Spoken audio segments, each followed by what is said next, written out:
Hello friends, आज हम लोग जैसा कि हमने कहा था कि हम सेकंड वीडियो लेके आएंगे और सेकंड वीडियो में हम लोग आज समुद्रगुप्त को देखेंगे। गुप्त डायनेस्टी के अंतर्गत अगर हम देखें तो श्रीगुप्त और चंद्रगुप्त के बाद कांच के बाद समुद्रगुप्त और आज हम समुद्रगुप्त को पढ़ेंगे।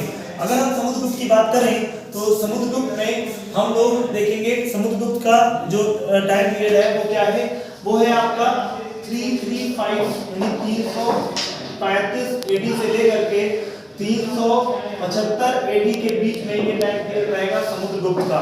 और अगर समुद्रगुप्त की अगर बात करें तो कहते हैं कि इनके दरबार में बौद्ध भिक्षु वस्त्रबंधु को संरक्षण प्राप्त था।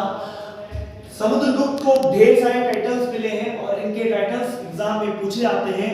कौन कौन से टाइटल जो है आपके समुद्रगुप्त को मिले हैं उन टाइटल्स को अपन देखेंगे और विजुलाइज करेंगे।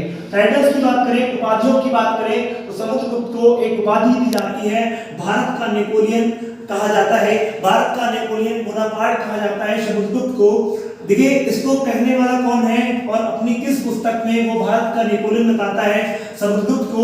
उस पुस्तक का नाम है the early history of India which is written by Vincent Arthur Smith. यानी विंसेंट आर्थर स्मिथ ने सबसे पहले नेपोलियन कहा है समुद्रगुप्त को। भारत का नेपोलियन कहा जाने वाला जो बंदा है वो है विंसेंट आर्थर स्मिथ और इसकी पुस्तक है the early history of India. अगर हम बात करें नेक्स्ट जो है टाइटल्स की और कौन-कौन से टाइटल्स हैं जो समुद्रगुप्त को प्राप्त हुए। पहला टाइटल है प्रयाग प्रशस्ति, एक स्तंभ अभिलेख है जो बेसिकली आपके कौशाम्बी अभिलेख से जाना जाता है।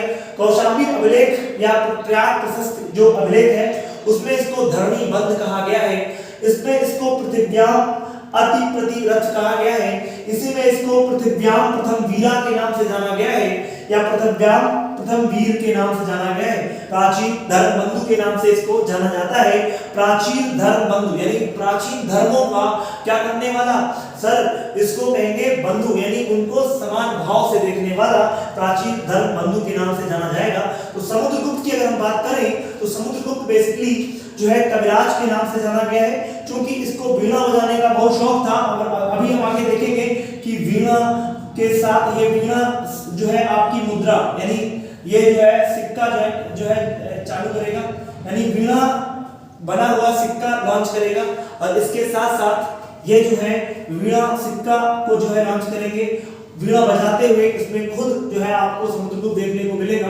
तो समुद्रगुप्त को कविराज कहा गया है, इसको परकमान कहा गया है, लिच्छवी दौहित कहा गया है। इसका रीजन क्या है कि जो समुद्रगुप्त है वो बेसिकली लिच्छवी जो है कुल की जो है कुमारी यानी जिनका नाम है क्या नाम है कुमार देवी। कुमार देवी जो है वो लिच्छवी कुल से बिलोंग करती हैं। तो कहीं ना कहीं इसका संबंध लिच्छवी कुल के जो है कुल से होता है, इसलिए इसको लिच्छवी दौहित के नाम से जाना जाता है। अगर हम बात करें हर्षेण की, तिलक भट्ट की, ध्रुवभूत की, तो ये सारे जो है दरबार में रहा करते थे किसके, जो है आपके गुप्तों के पीरियड में। तो गुप्तों के दरबार में रहा करते थे। अगर हम बात करें प्रयाग प्रशस्ति की तो प्रयाग प्रशस्ति में समुद्रगुप्त की जानकारी मिलती है और कहते हैं प्रयाग प्रशस्ति में पाटलिपुत्र को पुष्पनगर के नाम से जाना गया है और पत्थरों में समुद्रगुप्त की आत्मकथा यानी पत्थरों में समुद्रगुप्त की आत्मकथा को लिखने का श्रेय यानी प्रयाग प्रशस्ति में जाता है। और प्रयाग प्रशस्ति लिखने का जो श्रेय है वो बेसिकली जाता है आपके किसको, सर ये बहुत ही इंपॉर्टेंट है, याद रखिएगा, जो है वो हर्षेण को जाता है। हर्षेण जो प्रयाग प्रशस्ति के राइटर हैं, समुद्रगुप्त के बारे में जानकारी मिलती है।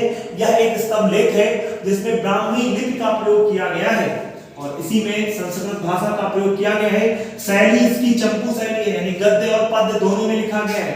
गद्य भाषा और पद्य भाषा दोनों में लिखा गया है। आपका क्या चंपू शैली में लिखा गया है आपका प्रयाग प्रशस्ति। अगर नोट की बात करें तो स्तंभ अभिलेख में अंकन कराने के लिए तिलक भट्ट ने इसको जो है किया यानी इस स्तंभ अभिलेख में अंकन कराने का श्रेय तिलक भट्ट को जाता है। अगर बात करें हम प्रयाग प्रशस्ति की तो इसमें जो है आपके अशोक की पत्नी कारुवाकी और उसके पुत्र तीवर का भी जो है आपका वर्णन किया गया है। अगर बात करें प्रयाग प्रशस्ति तो इसको सबसे पहले पढ़ने का श्रेय 1834 में कैप्टन ए ट्रायर महोदय को जाता है। टोटल प्रयाग प्रशस्ति में 33 लाइनें हैं और विजय जो है 7 विजयों का वर्णन किया गया है समुद्रगुप्त की।